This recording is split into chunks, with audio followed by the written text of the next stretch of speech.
জয় জয় দেবী চলো চলো সারে কুচুলো শোভিত মুক্তাহারে ভগবতী ভারতী দেবী নমস্তুতে।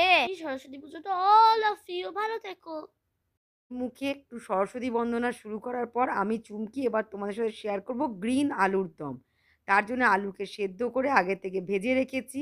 আর এখানে পালং শাক, মেথি শাক, ধনেপাতা, আদা আর টমেটো একসাথে বেটে নেবো।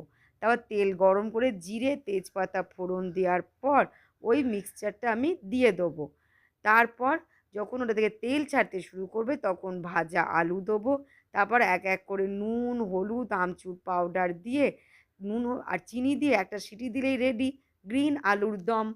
তোমরা একে হরিয়ালি আলুর দমও বলতে পারো, কিন্তু পালক আর মেথির পরিমাণটা সেম নেবে।